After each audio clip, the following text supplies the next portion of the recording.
Hello বন্ধুরা, আমি সোমনাথ। আপনারা দেখছেন এইচডিসি নিউজ চ্যানেল। আজকের যে লেটেস্ট নিউজটি নিয়ে আপনাদের সামনে উপস্থিত হলাম, তাহলে আপনারা জানেন যে গতকাল সুপ্রিম কোর্টে 26,000 যে চাকরি হারিয়েছে শিক্ষক শিক্ষিকারা, তাদের ব্যাপারে কিন্তু একটি মামলা সুপ্রিম কোর্টে হয়েছিল। সেক্ষেত্রে হাইকোর্টের রায়কে চ্যালেঞ্জ জানিয়ে পশ্চিমবঙ্গ সরকার থেকে মধ্যশিক্ষা পর্ষদ, এসএসসি অফিস এবং যারা চাকরিহারা ক্যান্ডিডেট আছেন তারা এবং রাজ্য সরকার সবাই মিলে কিন্তু হাইকোর্টের এগেনস্টে একটি এসএলপি দাখিল করেছিল।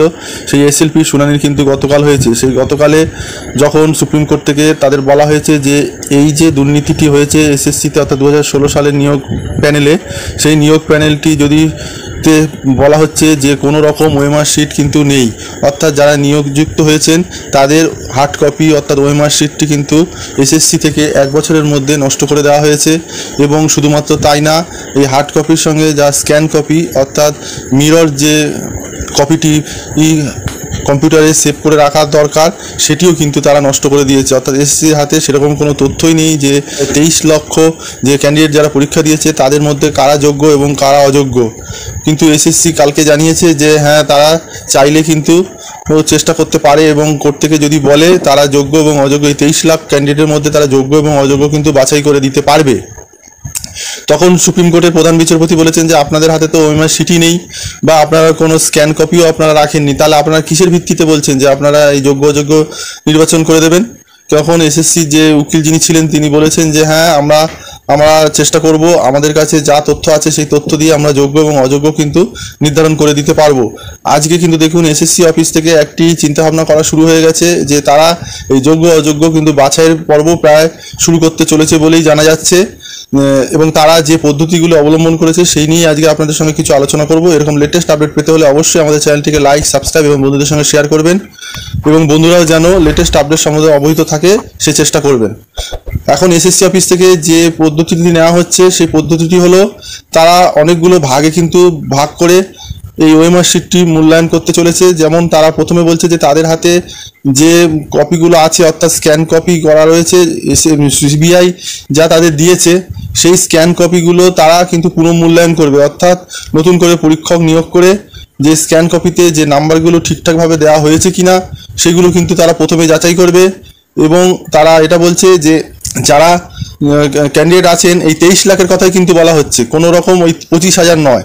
23 লাখ ক্যান্ডিডেটের মধ্যে যারা আপনার মার্কশিট বা এইসব মন্দিও একাডেমিক যে স্কোর অর্থাৎ সম্পূর্ণ একাডেমিক স্কোর কিন্তু এই তাদের কাছ থেকে আবার চাওয়া হবে এবং চেয়ে সেটির ওদের এসএসসি সাইটে যে একাডেমিক স্কোরটি দেওয়া আছে সেই স্কোরের সঙ্গে কিন্তু তারা মিলিয়ে আবার দেখবে।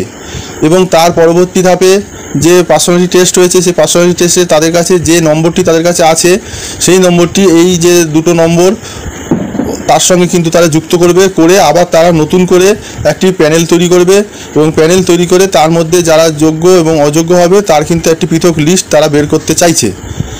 এখন একটি সমস্যা হচ্ছে যে যাদের কাছে ওএমআর শিট আছে অর্থাৎ ওই এসএসসি বা সিবিআইয়ের কাছে যেসব ওএমআর শিটের স্ক্যান কপি আছে সেটির ক্ষেত্রে হয়তো কোনো সমস্যা হবে না, কিন্তু যেগুলো স্ক্যান কপি নেই সেক্ষেত্রে কী হবে না, সেই ক্ষেত্রে তারা একটি আলোচনা করেছে যে সেখানে তারা অ্যান্সার স্ট্রিং ব্যবস্থাকে গ্রহণ করতে পারে বলে জানিয়েছে।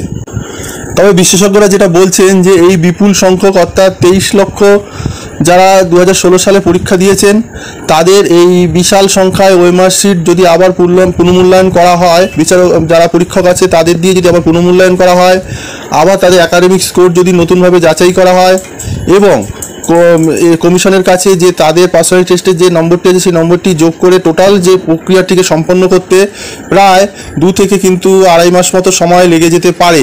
অর্থাৎ 2 থেকে 2.5 মাস সময়ের মধ্যে এসএসসি মোটামুটি একটু আশা করা যায় তারা একটি প্যানেল তৈরি করতে পারবে।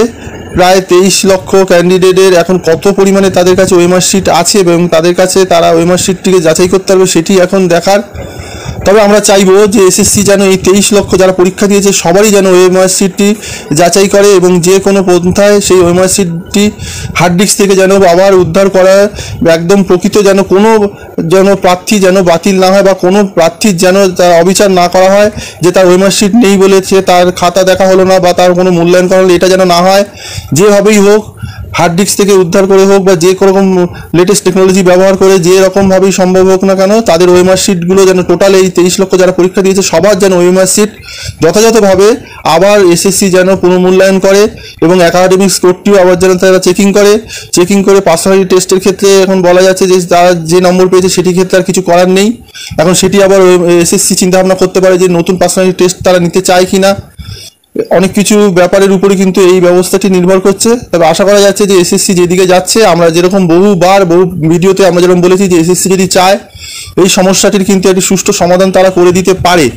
সেটি কিন্তু তারা ডিভিশন বেঞ্চেই করতে পারতো। ডিভিশন বেঞ্চে যে কোনো কারণেই হোক তারা এটি করেননি বা করতে চাননি। সেই কারণেই আজকের এই মামলাটি এত দূর চলে আসলো, হয়তো সুপ্রিম কোর্টের দুয়ারে চলে এসেছে এবং তার ফলস্বরূপ যে 26,000 যে ক্যান্ডিডেট আছেন তাদেরও চাকরিটি বাতিল হয়ে গেল। যাই হোক, অনেক দেরি হলো, কিন্তু এসএসসির যে এই বোধোদয় হয়েছে এটি কিন্তু একটি খুশির খবরই বলা যায়। দেখা যাক এখন 23 লক্ষ যে সব ক্যান্ডিডেট আছে সেই সব ক্যান্ডিডেট ওএমআর সিটটি পুনর্মূল্যায়ন করা হোক এবং একাডেমিক স্কোরটিও আবার নতুন করে ভেরিফাই করা হোক। আর যদি সম্ভব হয় যদি পার্সোনালিটি টেস্টটি যদি আবার নতুন করে নেওয়া যেতে পারে কিনা সেটি চিন্তাভাবনা করে একদম পিওর ক্যান্ডিডেটদের নিয়োগ করা হোক, তাতে কেউ কোনো আপত্তি করবে না এবং আপত্তি করা কোনো রকম সম্ভাবনাই আর সৃষ্টি হবে না। এবং আশা করা যায় সুপ্রিম কোর্ট থেকে শুরু করে ডিভিশন বেঞ্চ সবাই কিন্তু সেই প্যানেলটিকে মান্যতা দেবে এবং যারা চাকরিহারা, যাদের ভবিষ্যৎটি অনিশ্চিত হয়ে পড়েছে, তারাও কিন্তু একটি যোগ্য সম্মান পেয়ে আবার পুনরায় তাদের কাজে বহাল থাকবে।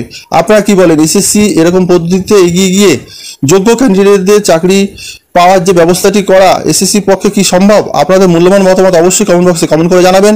সবাই ভালো থাকবেন এবং লেটেস্ট আপডেট পেতে হলে অবশ্যই আমাদের চ্যানেলটিকে লাইক, সাবস্ক্রাইব এবং বন্ধুদের সঙ্গে শেয়ার করবেন এবং পাশে থাকা বেল আইকনটিকে প্রেস করে রাখবেন। এরকম লেটেস্ট আপডেট যখনই আমি দেবো আপনারা সেই নোটিফিকেশনটি আপনাদের পেয়ে যাবেন, তখন আপনারা সেই লেটেস্ট আপডেটটি সম্বন্ধে জানতে পারবেন। সবাই ভালো থাকবেন, ধন্যবাদ।